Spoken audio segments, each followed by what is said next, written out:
le guide de la perte de gras. Let's go. Alors, je vais t'expliquer concrètement comment tu vas pouvoir tirer le maximum de résultats de ce guide. C'est très simple. On va commencer par la base. Tu ne peux améliorer ce que tu ne mesures pas. Si tu veux vraiment avancer, il faut que tu aies de la donnée précise. Ok? Pour avoir de la donnée précise, on va commencer par quelque chose de très simple, de sous-estimer que personne ne fait, mais tu dois avoir un objectif concret. Ton objectif doit être spécifique, mesurable, atteignable, réaliste et temporel. Je t'invite à faire ça 3 fois comme je te l'indique, donc sur 7 jours, sur 30 jours, sur 90 jours dans un premier temps. Ça va être du court terme, du court, du court terme, du court terme et du moyen terme à 3 mois. Pourquoi? On veut que tu aies quelque chose de vraiment spécifique. Qu'est-ce que tu veux et pourquoi tu le veux? Tu veux perdre du gras, ok. Pourquoi? Qu'est-ce que ça va te permettre de faire? Qu'est-ce que ça va te permettre d'avoir? Qu'est-ce que ça va te permettre d'être en plus ou d'éviter? Ok. Ensuite, mesurable. Il faut qu'il y ait des chiffres. Combien de kilos tu veux perdre? Combien de tours de taille? Quelle performance tu veux réaliser? Ok. Ensuite, atteignable. Il faut qu'il y ait de la cohérence. En fait, il faut que ce soit quelque chose de faisable. Tu ne vas pas devenir Usain Bolt la semaine prochaine. Donc quelque chose qui est physiquement atteignable par rapport à ton niveau d'aujourd'hui. Réaliste, c'est un petit peu plus par rapport à toi. C'est le fait qu'il faut que ce soit cohérent avec ton style de vie, avec ce que tu es capable de faire en ce moment. Si aujourd'hui, tu as 1 heure à accorder au sport par semaine, eh ben, tu ne vas peut-être pas viser la même chose que si tu peux y accorder 1 heure par jour. Il faut que ce soit en adéquation avec ton quotidien ou ce que tu peux modifier dans ton quotidien. Et temporel, c'est une deadline. Au bout de 7 jours, tu fais le point sur l'objectif à 7 jours, à 30 jours, à 90 jours pour voir, ok, qu'est-ce qui a marché, qu'est-ce qui n'a pas marché, pourquoi, comment j'adapte et on recommence. Les effets cumulés, c'est ce qui va t'apporter le plus de résultats. Là, je sais, tu dis, mais Rudy, pour le moment, on parle toujours pas de perte de gras concrète et de sport. Ouais, mais parce que pour le moment, c'est pas le plus important. Si aujourd'hui, tu n'y arrives pas, c'est bien parce que tout ce qu'on t'a dit jusque-là, ça marche pas. Les effets cumulés, c'est ce qui m'a permis, en 8 ans non spécifiques, en faisant de la musculation classique, d'aller au championnat de France, de finir 5e de ma catégorie en seulement 6 mois d'entraînement, en ayant quasiment le plus gros bench du plateau, parce que du coup j'étais à 120 pour 59 kilos et je me suis foiré. Pourquoi? Parce que je me suis entraîné pendant 8 ans en salle de sport. Pas en force pure, mais en salle de sport. Effet cumulé. Alors, c'est ça qui aura le plus d'impact sur ta vie. Pour la simple et bonne raison que c'est ça que tu vas répéter le plus souvent. Les effets cumulés, c'est toutes les petites habitudes que tu as au quotidien. Le petit sneakers que tu prends tous les soirs, ou celui que tu ne vas pas prendre. La petite sortie de 15 minutes de course ou de marche que tu fais tous les jours ou que tu ne vas pas faire. C'est ça qui va avoir de l'impact. Maintenant, je te l'ai dit, pour avoir un maximum de résultats, et vu que là, tu es dans l'optique de le faire seul, il faut que tu aies de la donnée. Pour avoir de la donnée, il faut traquer des choses parce que pour le moment, tu ne sais pas comment faire. Donc il nous faut des données, et pour ça, il faut juste un petit calculateur de LGD Coaching. Il est très bien. Tu le vois, tu as juste à cliquer sur le lien. Tu vas dans Fichier, créer une copie, tu le remplis. Tu as juste à remplir âge, taille, poids, ton activité sédentaire, etc. Ton ton alimentation, pardon, transformée ou non. Et tu ne remplis pas le sport. Je ne veux pas le sport. Ok? Sinon, ça va fausser. Tu m'envoies un screen en privé et on voit les données. Évidemment, il faut que tu sois le plus honnête possible. Ça ne sert à rien de surestimer tes dépenses parce que de toute façon, premièrement, ça te donne juste une idée. Ce sera sûrement à modifier. Mais ça ne sert à rien de la fausser. Ok? Je vais te montrer directement. Hop. Est-ce que je vais pouvoir cliquer dessus? Normalement, tu vois encore mon écran. Sinon, je couperai ça. Globalement, hop. Ici, tu remplis âge, taille, poids. 64 kg, etc. C'est ce que j'avais avant. On peut le modifier d'ailleurs. Est-ce que je peux le modifier en live? Hop, hop. Non, bon, c'est pas grave. Ton activité, sédentaire, peu actif, actif, très actif. Là, j'ai mis 1.1. Ok. Le sport, comme je te l'ai dit, tu remplis rien, tu laisses vide. Et quand tu auras rempli tout ça, ton alimentation et hop là, ton alimentation transformée, ton activité, tes mensurations, tu obtiens une estimation des calories que tu peux t'accorder si tu es un homme pour maintenir ton poids, pour perdre du poids, pour de la prise de muscle. Ce que je t'invite à faire dans un premier temps, peu importe ton objectif, que ce soit prise de masse, perte de gras, normalement si tu es là c'est perte de gras, tu vas prendre le maintien. Pourquoi tu vas prendre le maintien alors que c'est marqué perte de gras? Moi je veux perdre du gras, je prends le perte de gras. Je m'en fous. Tu vas prendre le maintien pour la simple et bonne raison que je n'ai pas compté le sport. Ok? Tu as tes 3 séances de sport dans la semaine, tu essayes de bouger un maximum. Et dans un premier temps, tu fixes le maintien. Avec le sport, normalement, ça devrait commencer à baisser. Pourquoi on fait ça? Tout simplement parce que plus haut on peut commencer en calories, mieux c'est pour toi. Ok? Pour le moment, concentre-toi dans un premier temps uniquement sur ces 2 points. Apport en protéines, essaye d'avoir ton apport en protéines et essaye d'avoir tes calories.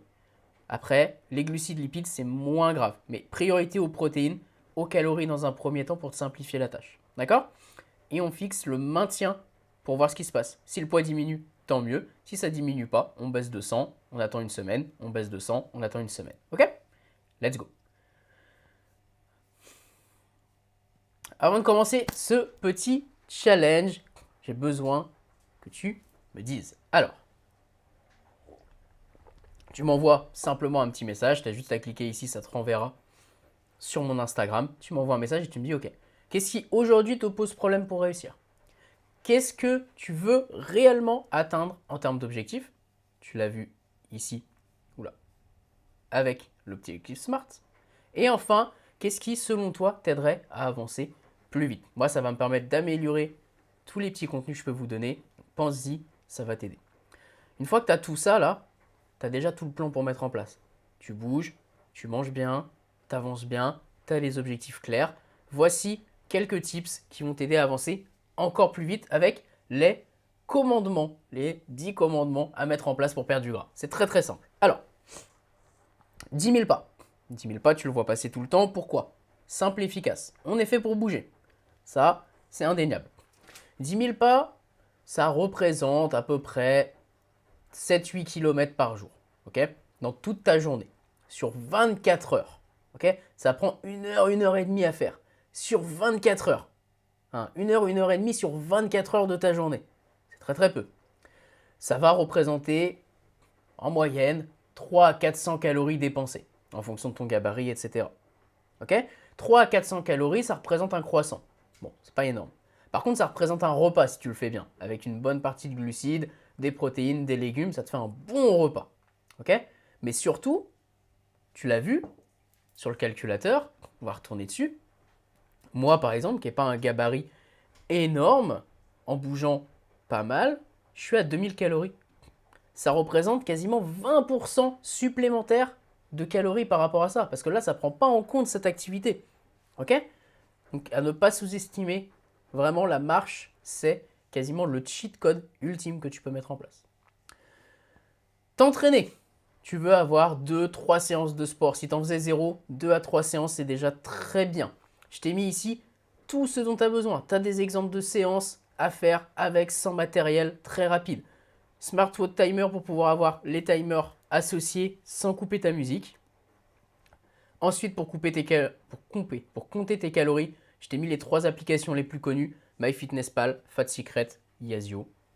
Tu choisis une, c'est juste pour traquer au début, comme ça tu vas prendre conscience des aliments, des calories que ça apporte, et let's go. Sinon, un bon vieux tableau Excel, des notes téléphone, des photos de tes repas, mais il faut une trace de ce que tu manges. Des légumes à tous les repas, ça c'est pas négociable, il n'y a pas le choix. Tu te débrouilles pour trouver les légumes que tu aimes bien. Si c'est une corvée pour toi de manger des légumes, c'est que tu n'as pas trouvé quelque chose que tu aimes bien. Donc tu vas me chercher une poêle, tu vas me prendre de l'huile d'olive, tu vas me prendre un mini four s'il te faut, des épices. C'est sûr qu'il y a des légumes que tu aimes bien. Fais-toi un maximum de légumes, ça va t'aider à avancer beaucoup plus vite. Les sources de protéines à tous les repas, je t'en ai parlé, c'est un indispensable. Ton corps ne peut pas synthétiser les protéines. C'est le seul. Tu vois, si tu n'apportes pas de gras, tu le vois bien, tu peux quand même prendre du gras. Si tu n'apportes pas de glucides, ton corps va fabriquer des glucides avec le gras qu'il a stocké. Tout l'intérêt de stocker du gras. Par contre, si tu lui apportes pas de protéines, eh ben il peut pas faire. Enfin, il peut pas faire. Il va trouver des protéines, mais à ton avis, elles sont où? Elles sont dans les tissus, dans la peau, donc tu vas avoir une peau dégueulasse, dans les cheveux, mais aussi dans la masse musculaire. la masse musculaire, elle brûle de l'énergie. Je pense pas que tu venais envie de perdre ta masse musculaire parce que ça protège tes articulations, ça te permet de vivre plus longtemps en meilleure santé. Donc, aucun intérêt. En plus de te donner faim. Parce que, comme tu le vois écrit sur ce petit guide, en fait, une carence en protéines, une carence globale, dans quasiment n'importe quel domaine, va te donner faim. Pourquoi? Parce que le corps, il a un seul message. Carence, j'ai faim. Il ne te dit pas j'ai faim de protéines, il te dit j'ai faim. Donc va nous chercher de la viande, du fromage blanc, des poissons, des œufs, des légumineuses si tu aimes bien, par exemple des lentilles, etc. Ok? Les calories liquides, tu oublies. Tu peux boire du café sans sucre, tu peux boire du thé, tu peux boire des boissons 0 calories à la limite, mais jus de fruits, soda, etc. Oublie pour le moment parce que ça t'apporte beaucoup d'énergie. C'est beaucoup trop facile d'en abuser. C'est simple, hein.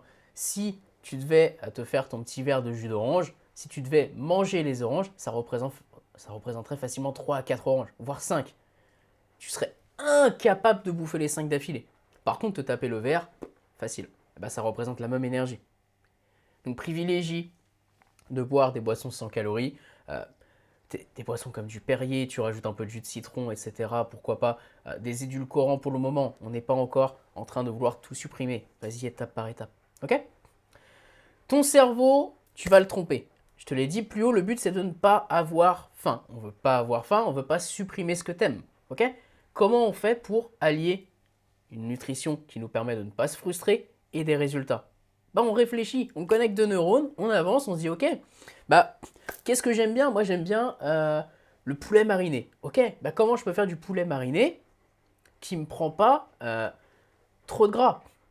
Ok, le poulet mariné, on fait comment? On met des épices, on met de l'huile, ok, on fait baigner la viande, on la cuit. Ok, comment tu fais?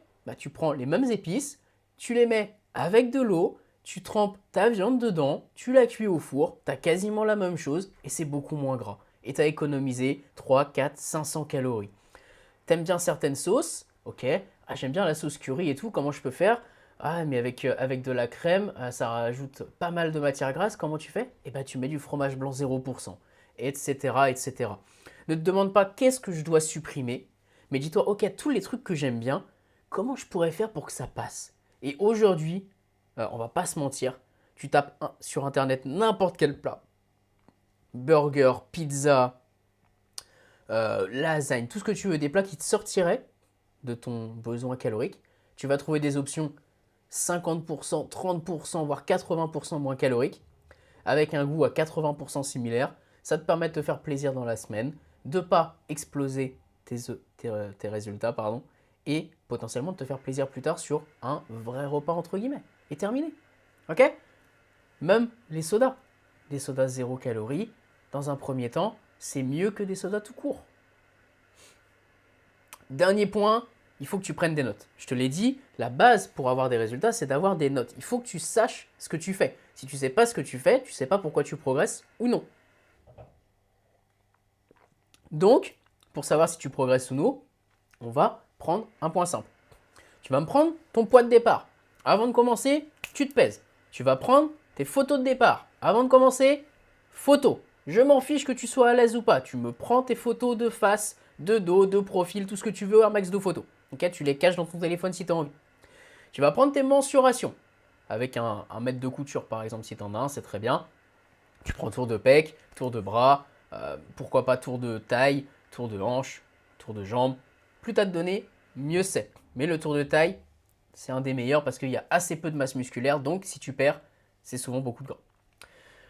Tu vas me noter aussi tes ressentis. Je veux que tu me dises, ok, cette semaine, franchement, je me sentais plus énergique ou non. Les moments où tu as faim. Ah, cette semaine, j'ai eu un peu faim vers 16h. Ou j'ai eu un peu faim le midi, là, j'ai eu un peu faim dans l'après-midi. Ok, tu notes. Tout ce qui te passe par la tête, tu le notes. Toutes les infos que tu peux avoir, tu les notes parce que ça va te permettre d'adapter. Ah, tu as eu faim à 16h, pourquoi? T'as pas mangé, ok. Est-ce que c'est parce que tu as mangé trop léger à midi ou est-ce que c'est parce que tu pourrais pas te faire une petite collation à 4h? Un petit snack. Ok? Plus tu auras d'informations, plus tu pourras adapter ton plan et moins ce sera compliqué de le faire. On n'oublie pas, tu ne peux pas améliorer ce que tu ne mesures pas. Donc il nous faut des données Parce que, je vais te le dire, moi, je fais confiance à aucun de mes coachés. Si tu me dis que tu as fait X mais que tu ne l'as pas noté, je ne te croirai pas. Quelques petits bonus pour terminer. Si tu as envie d'exploser ton frigo le soir ou de craquer, pas forcément le soir, mais en général, c'est le soir quand on rentre du boulot.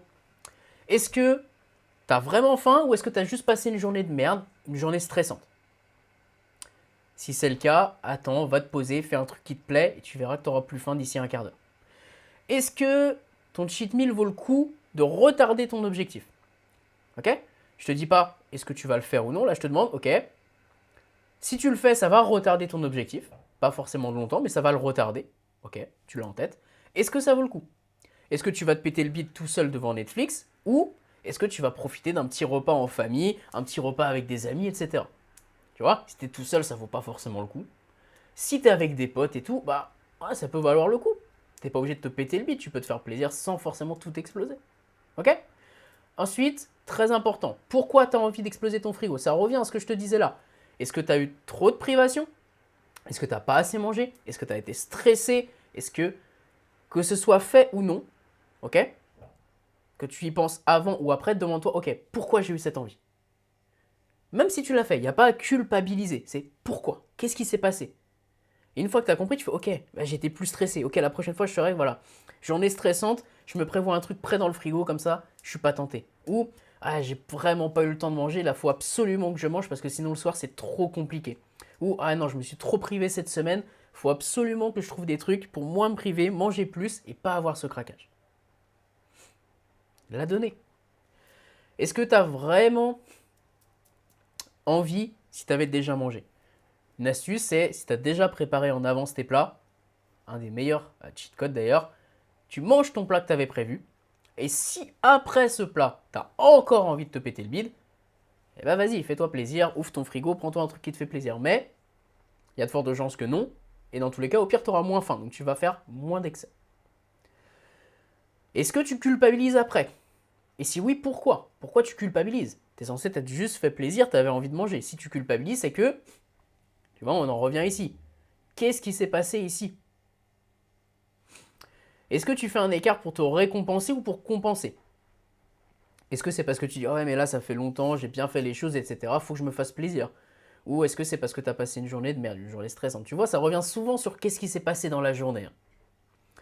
Est-ce que tu as pris le temps de te poser avant de sauter sur le frigo? Est-ce que tu es direct rentré, tu as ouvert le frigo, bam, tu as mangé, tu étais encore dans le feu de l'action, tu étais encore stressé, tu étais encore énervé? Ou est-ce que tu as pris le temps, voilà, tu es rentré, tu t'es posé 5, 10, 15 minutes, tranquille, tu as fait redescendre le niveau de stress et bizarrement tu n'as plus faim?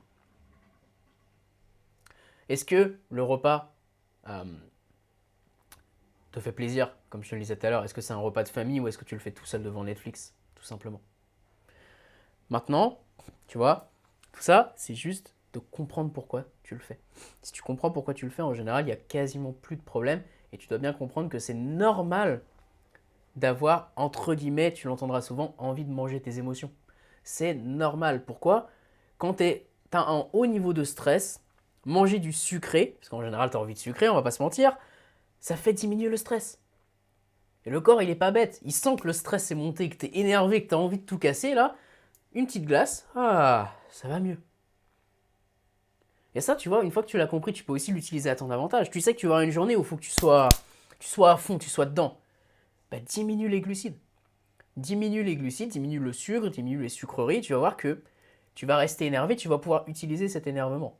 A l'inverse, tu veux être plus calme, prévois-toi un petit peu de glucides, du riz, des pommes de terre, une petite sucrerie, etc. Ok? Mais le plus important, c'est de comprendre qu'est-ce qui se passe quand ça arrive. Ok? Il n'y a pas à culpabiliser, comprends ce qui se passe, améliore, adapte petit à petit. Déjà, si tu appliques tout ça, mettre tes objectifs en place, prendre de la donnée sur ce que tu manges, commencer à traquer un petit peu ce que tu fais en termes de calories, prendre conscience de ton problème et me l'envoyer. Appliquer ces petits commandements tout bêtes. En gros, s'entraîner, bouger. Simple et efficace.